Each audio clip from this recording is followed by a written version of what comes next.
anak-anak SDN Anjir Pulang Pisau 3. Sampai berjumpa lagi dengan Bu Herlina di dalam pelajaran Pendidikan Agama Kristen kelas 4 semester 1. Baik, hari ini kita akan belajar tentang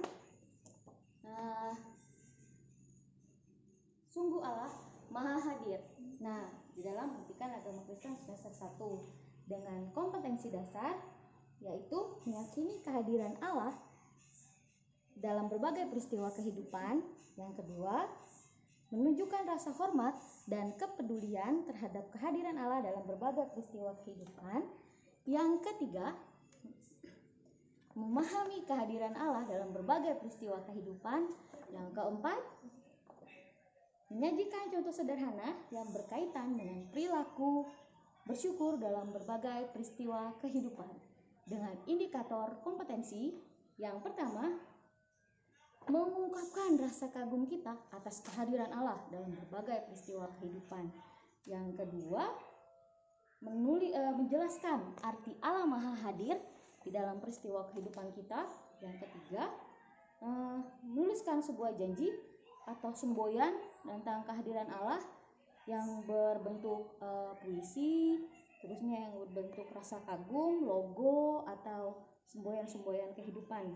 Allah Maha Hadir, maka aku bertanggung jawab. Nah, tujuan pembelajaran kita hari ini adalah menganalisis karya dan kehadiran Allah dalam kehidupan kita. Gak akan luput, kita pasti tahu bagaimana Allah hadir dalam kehidupan kita dan bertanggung jawab dalam kehidupan kita. Terus bisa tahu di mana kehadiran Allah dalam kehidupan kita, apa-apa saja kehadiran Allah dalam kehidupan kita. Terusnya yang ketiga, menjelaskan arti Allah Maha Hadir dalam kehidupan kita. Yang keempat, menuliskan pesan lagu dari moral ada sebuah lagu, nanti kita kasih makna dari hidup kita. Terusnya yang kelima, menyatakan sebuah janji. Kita mampu menyatakan berjanji bahwa kita akan bertanggung jawab atas kemahahadiran Allah dalam kehidupan kita. Baik anak-anak, sebelum kita mulai pelajaran kita, mari kita berdoa. Tuhan Yesus, terima kasih untuk hari ini. Kalau Kau benar-benar mengasihi kami ya Tuhan, membimbing kami, menuntun kami dalam kehidupan kami sehari-hari. Sungguh Engkau Maha Hadir ya Tuhan. Ajar kami menjadi anak-anak yang takut akan Kau, yang mengasihi Engkau dalam segenap hati kami dan segenap kekuatan kami. Tuhan, tuntun kami ya Tuhan, agar kami boleh ya Tuhan berdampak ya Tuhan, boleh membuahkan hasil ya Tuhan di tengah-tengah keluarga kami, dan keluarga kami melihat bahwa Allah hadir di tengah-tengah kami. Terima kasih Tuhan Yesus Kristus, hanya di dalam nama-Mu ya Tuhan kami telah berdoa dan mengucap syukur. Amin. Amin. Yuk kita nyanyi sama-sama. Judulnya Allah di sini. Allah di sini. Tung tung tung. Seperti udara segar yang ku hirup, ya seperti air yang mengalir penuhi hidupku. Berkati hidupku ya Allah yang hidup. Lagi sama-sama. Allah di sini. Seperti udara segar yang ku hirup, ya seperti air yang mengalir di hidupku. Berkati hidupku ya Allah yang hidup. Berkati hidupku ya Allah yang hidup. Baik. Yes, semangat. Terima kasih anak-anak. Senangnya. Yuk, sekarang kita lanjutkan pembelajaran kita hari ini. Sebelum kita masuk pelajaran kita pada hari ini, Ibu Herlina ada punya satu pertanyaan yang Ibu Herlina sebut sebagai pretest. Nah, tujuannya satu, supaya kita tahu makna dari pelajaran kita tuh apa. Tujuan pertanyaan yang pertama, sebelum kita masuk, nanti kita analisa, terus kita bisa dapatkan pertanyaan dari materi pembelajaran ini. Yang pertama, jelaskan yang kalian pahami tentang Allah Maha Hadir. Yang kedua, sebutkan 5 contoh kemahakuasaan Allah dalam kehidupan manusia dan alam semesta. Nah, Nanti ini tes pertama, tes sebelum materi masuk, supaya kalian tahu dulu konsepnya seperti apa yang mau kita kasih tahu. Nah, yang di sini disebut sebagai apersepsi. Nah, kalian perlu tahu, nah, sebelum masuk materi, kalian harus tahu dulu 2 pertanyaan ini. Nah, jelaskan yang kalian pahami tentang Allah Maha Hadir. Ayo, tahu nggak Allah Maha Hadir itu apa? Nggak ngerti? Kalau nggak ngerti nanti dengar ya.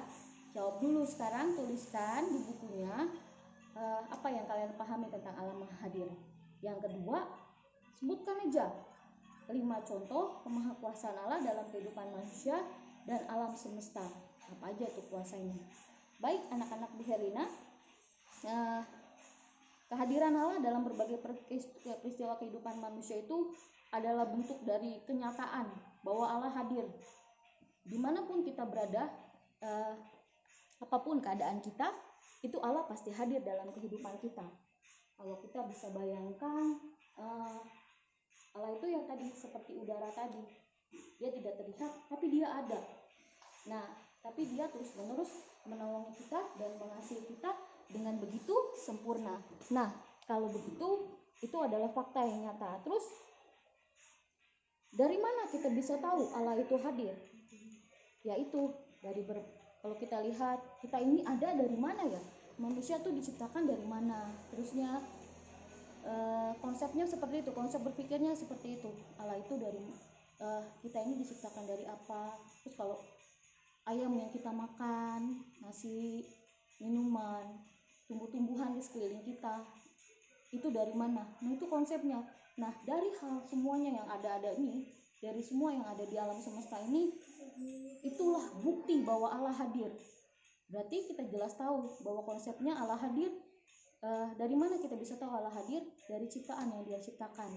Nah, kemudian prinsipnya, pada prinsipnya Allah itu hadir ya karena kita lihat ada karya-karya Allah yang nyata. Terus bentuk kehadiran Allah tuh ya itu tadi dari ciptaannya. Terus kemudian ciptaan-ciptaannya itu, dan kemudian bagaimana kita memahami semua ciptaan itu, dan kemudian kita bertanggung jawab atas ciptaan itu. Nah, di dalam Kejadian pasal 1 ayat 28 sampai 29 itu kita tahu bahwa Allah menciptakan alam semesta itu dari hari pertama sampai dengan hari ke-6. Nah, seperti gambar ini. Bu Hena mau kasih lihat ya. Nah, lihat. Nah, ini tuh ya. Nah, Bu Hena mau kasih lihat ini. Nah, lihat semua ciptaan Allah yang ada di sini. Nah, terus ada lagi ini.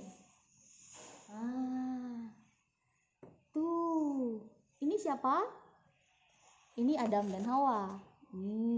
Lihat, banyak sekali, semuanya ada. Terus kita mau kasih, Bu Ena mau kasih lihat ini lagi. Nah, tuh, wah, bagus ya, keren ya. Nah, itulah dia tadi ciptaan-ciptaan Allah. Nah, alam semesta. Kemudian ada yang namanya lautan. Tuh. Nah, nah, ya. Tuh dia. Ini namanya lautan. Kemudian ini apa ini? Apa ini? Nah, ya, ini adalah benda-benda penerang. Kemudian tadi daratan dengan lautan. Nah, terus kemudian ada hewan-hewan di darat, hewan-hewan di udara, kemudian hewan-hewan di lautan. Perhatikan tuh, ada apa aja tuh? Ada badak, apa sih tuh? gajah, zebra, jerapah, burung tuh ya, macam-macam burung, macam-macam ikan tuh, sedikit aja ikannya. Terusnya ya, ini semuanya. Nah, kemudian ada lagi ini. Nah, tumbuh-tumbuhan semuanya yang berbuah, yang berbunga, semuanya ada di situ. Terus bahkan ada Bapak Adam, juga ada Ibu Hawa. Wah, enaknya buahnya segar nih. Wah. Terus kemudian nah, ini tuh. Wah. Keren kan? Oh, dia tuh. Wow, ada kelinci, singa, zebra. Nah, semuanya itu adalah ciptaan-ciptaan Allah. Nah, dari gambar-gambar yang tadi Ibu Herena kasih lihat ke kalian, tentu kalian tahu bahwa semuanya itu adalah karya daripada ciptaan Allah. Nah, ada hal yang istimewa yang harus kita pahami. Nah, yang pertama, di dalam Kisah Para Rasul pasalnya yang ke-8, ayatnya yang ke-6 sampai ayatnya yang ke-1 sampai yang ke-8, itu kita bisa bedakan antara kuasa Allah dan kuasa manusia. Nah, konsepnya begini. Kalau kuasa Allah itu tidak terbatas. Kenapa? Karena Allah adalah sumber daripada segala kuasa. Nah, kalau kuasa manusia itu terbatas. Begini ceritanya. Coba kalian perhatikan. Ketika Allah menciptakan langit dan bumi beserta dengan segala isinya, Allah tidak menggunakan bahan yang ada, tapi Allah menggunakan bahan-bahan yang tidak ada menjadi ada. Nah, kalau manusia itu menciptakan dari bahan-bahan yang sudah diadakan oleh Allah. Nah, bahkan kuasa yang ada pada manusia itu adalah kuasa yang diberikan oleh Allah. Nah, jadi kuasa itu bisa diambil apa saja, di kapan saja oleh Allah, karena kuasa manusia itu berasal dari Allah dan sifatnya terbatas. Nah, oleh sebab itu kita yang diberi kuasa oleh Allah harus bertanggung jawab atas semua kuasa yang diberikan oleh Allah. Nggak boleh semena-mena. Nah, jangan sesuka hati dan jangan merasa bahwa kita tuh lebih berkuasa daripada yang lainnya. Nah, kuasa Tuhan itu adalah mutlak. Maksudnya mutlak ialah tidak ada yang menyamai, nggak ada yang sama. Nah, terusnya dengan Tuhan. Bahkan melebihi, sama aja nggak ada, yang kuasanya sama dengan Allah aja nggak ada, apalagi yang melebihi, lebih tidak ada lagi. Kuasa Allah dinyatakan pada mulanya ketika Dia menciptakan alam semesta. Nah, kayak tadi yang Bu Helena bilang tuh, Allah berkarya, karyanya itu nyata, konsepnya itu jelas, prinsipnya itu pasti, fakta. Nah, ada fakta, ada konsep, dan ada prinsip, bahkan ada prosedur. Nah, dari mulai faktanya kita tahu bahwa semua yang ada di muka bumi itu adalah ciptaan Allah, termasuk kita. Ya, sekarang kita Bu Helena mau tanya, hari pertama itu Allah ciptakan apa? Yo, tapi nggak tahu. Hari pertama Allah ciptakan terang. Apa? Iya, terang. Hari pertama Allah ciptakan terang. Nah, terang itu berguna untuk apa? Kalau semuanya gelap berarti setiap hari itu adalah malam, nggak ada siang. Nah, berarti terang itu berguna untuk membedakan antara siang dan malam. Begitu. Hari kedua, Allah menciptakan cakrawala atau langit, terus memisahkan air di atas dan air di bawah. Itu berarti daratan dan lautan. Nah, hari ketiga, Allah menciptakan daratan, lautan, dan tumbuh-tumbuhan. Nah, hari keempat, Tuhan menciptakan matahari, bulan, dan bintang atau disebut dengan benda-benda penerang. Oh iya, ada lagi.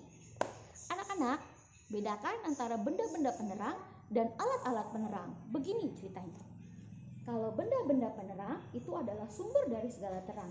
Tapi kalau alat-alat penerang itu adalah alat yang diciptakan oleh manusia ketika diperlukan dalam keadaan mati lampu misalnya, mati lampu, terusnya senter, terusnya genset atau apa ya, semuanya itu.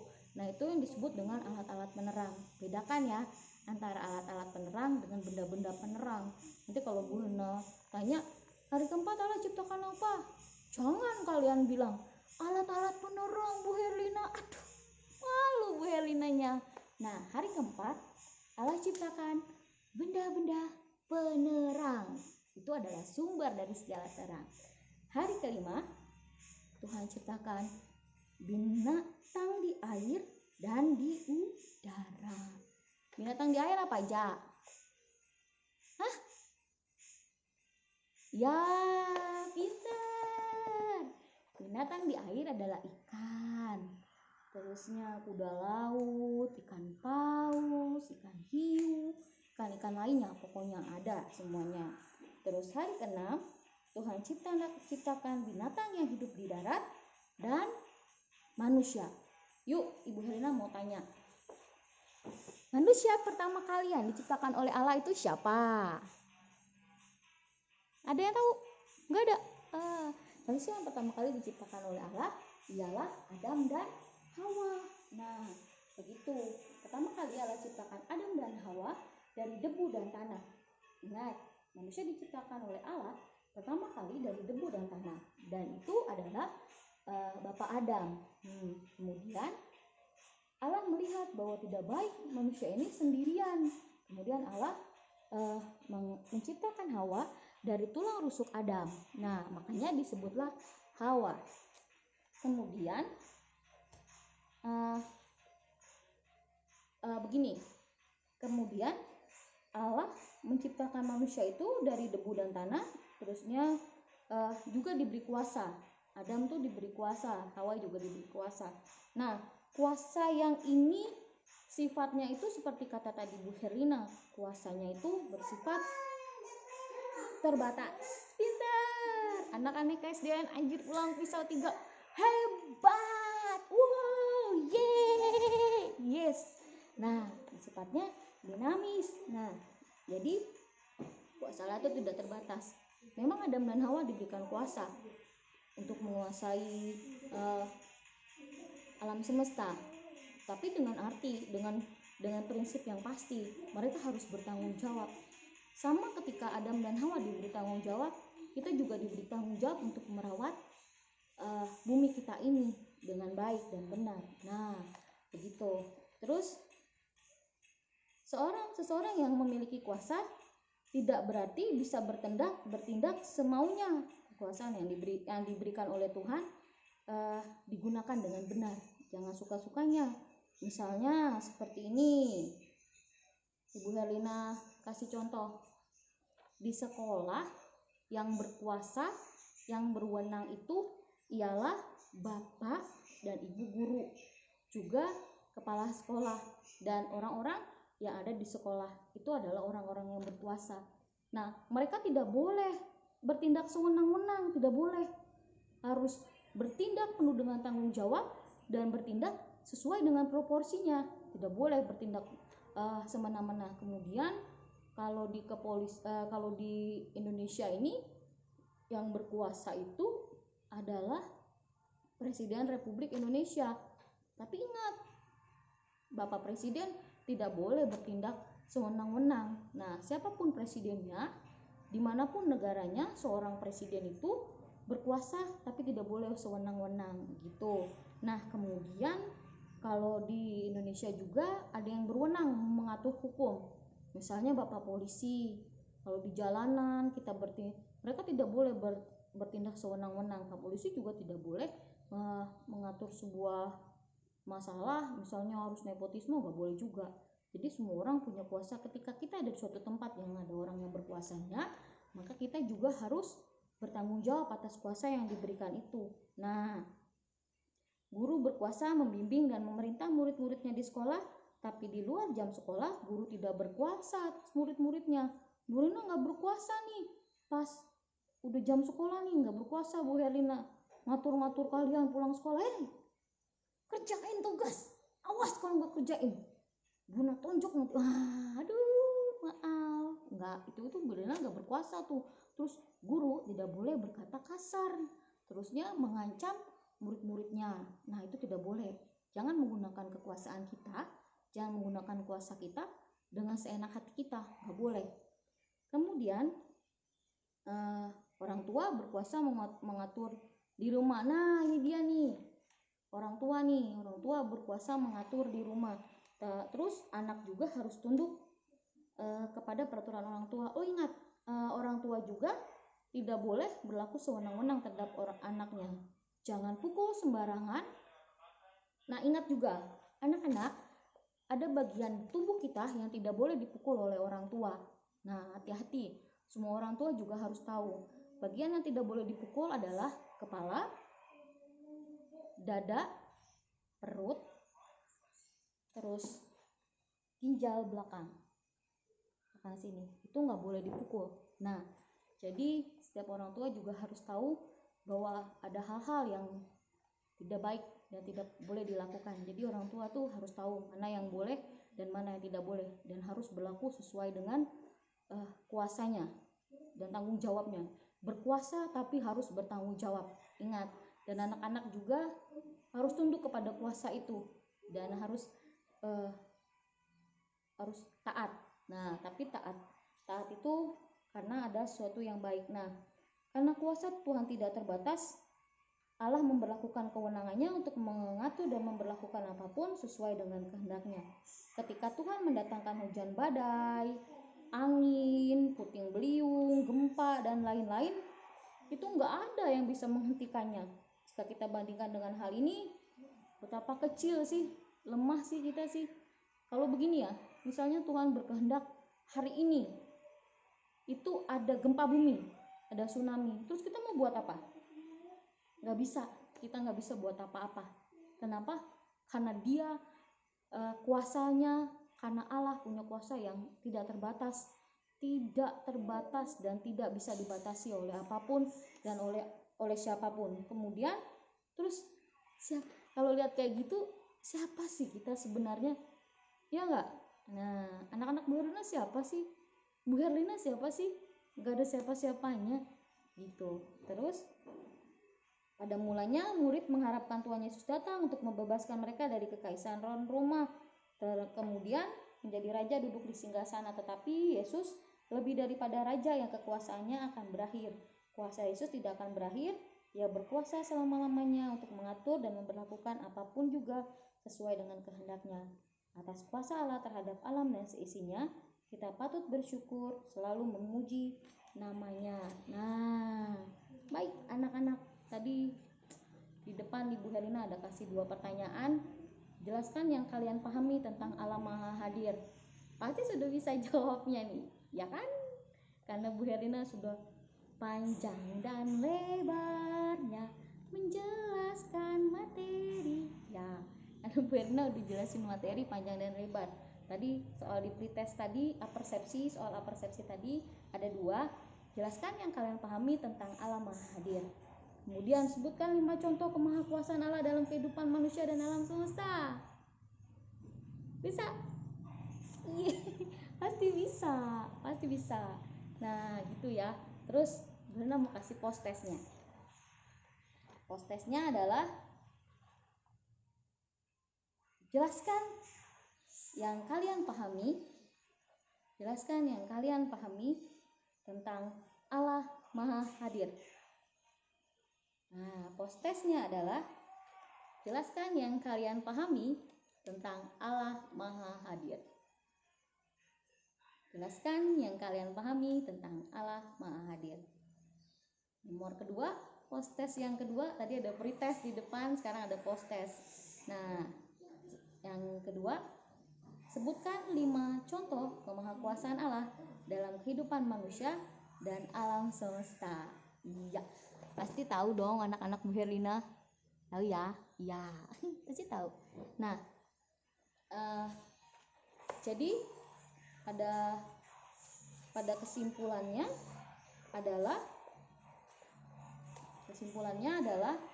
bahwa kuasa Allah itu tidak terbatas. Sama sekali tidak terbatas. Terus kuasanya itu mutlak. mutlak sekali.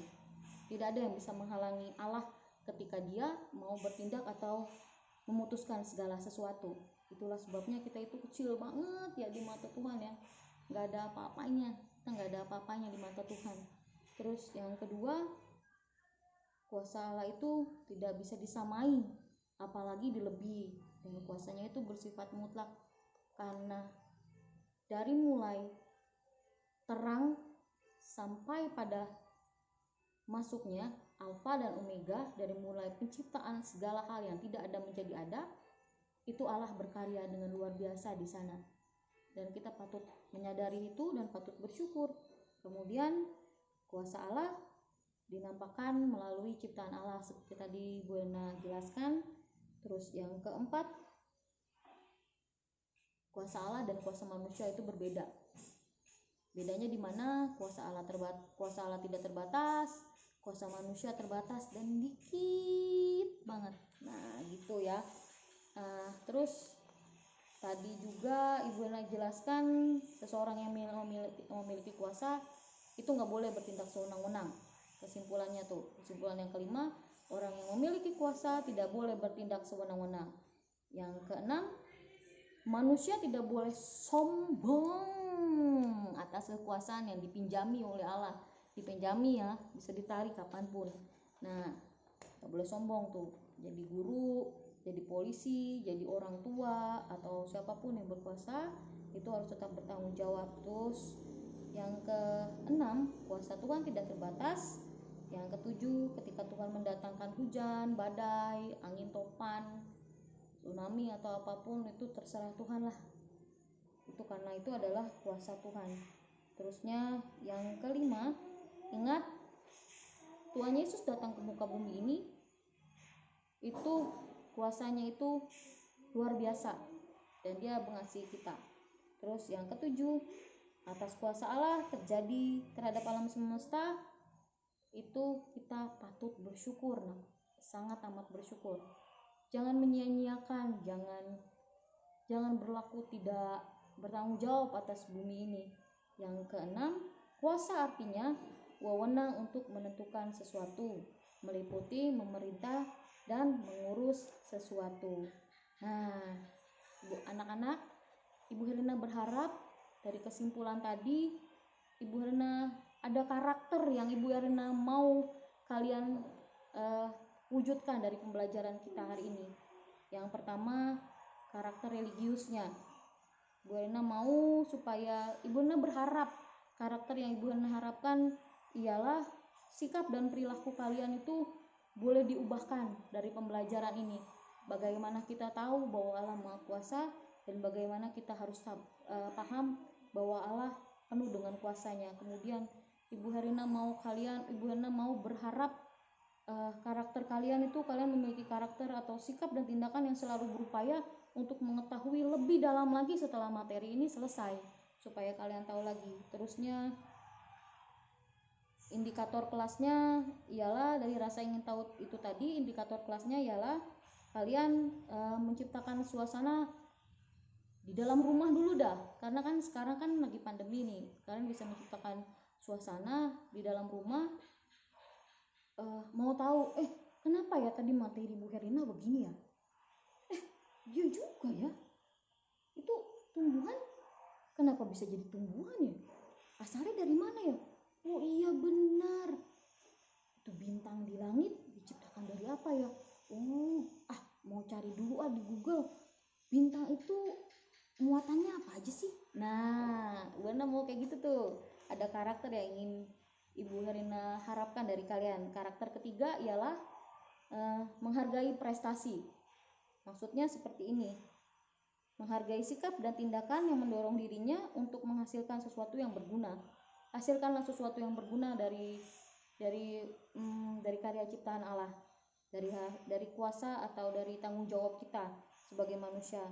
Indikator kelasnya Ibu Herlina mau banget murid-murid Bu Herlina tuh punya hasil karya sendiri, gak jiplak punya orang. Ciptakan hasil karya dari pembelajaran kita hari ini. Terusnya ciptakan suasana pembelajaran yang memotivasi siswa lainnya, motivasi diri sendiri.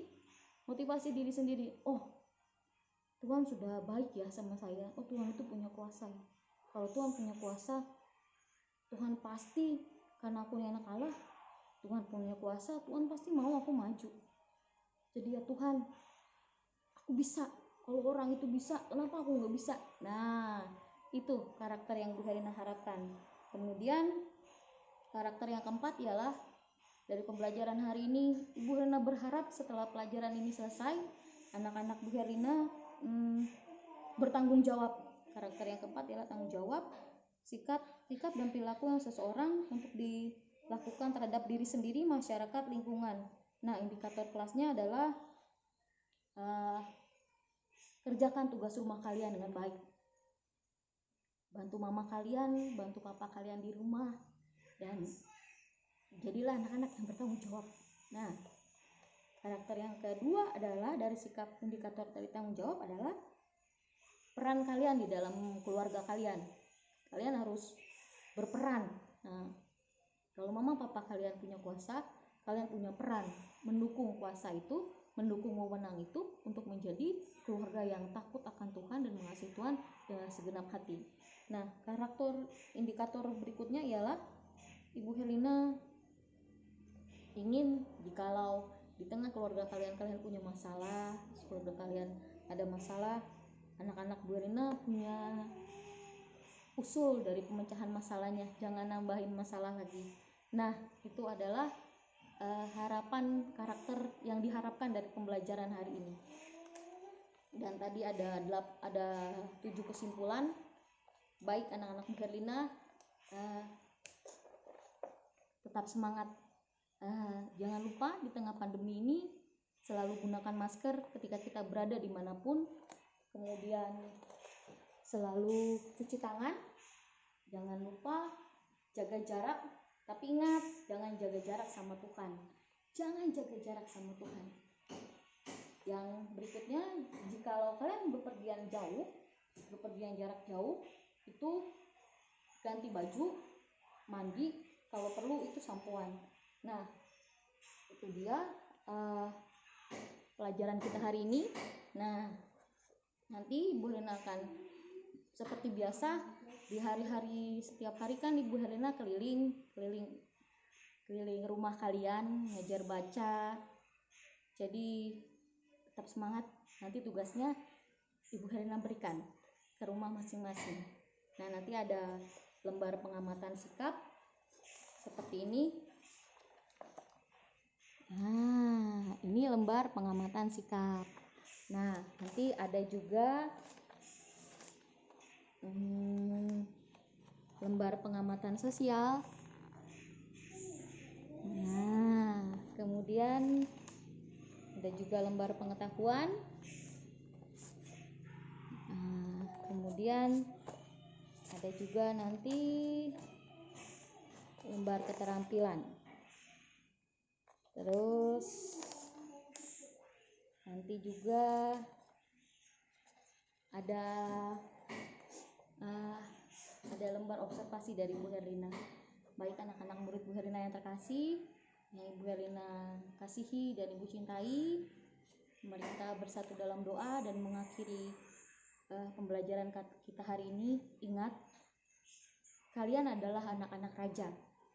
Anak-anak raja itu punya kuasa, dan kuasa itu harus dipegang dengan penuh tanggung jawab. Dan kita harus bersyukur atas semua ciptaan Allah, karena kita adalah duta-duta bagi kerajaan Allah. Semangat! Tuhan Yesus memberkati. Mari kita bersatu dalam doa. Tuhan, terima kasih untuk hari ini, buat kasih penyertaan yang Kau sediakan bagi kami ya Tuhan. Buat penyertaan-Mu yang baik, buat penyertaan-Mu yang hebat, buat kasih-Mu, buat kemurahan-Mu ya Tuhan atas kehidupan kami. Jagai kami ya Tuhan, untuk selalu bersyukur atas apa yang Kau berikan bagi kehidupan kami ya Tuhan. Tuhan Yesus, kalau sebentar ya Tuhan, kami akan menyelesaikan pelajaran kami.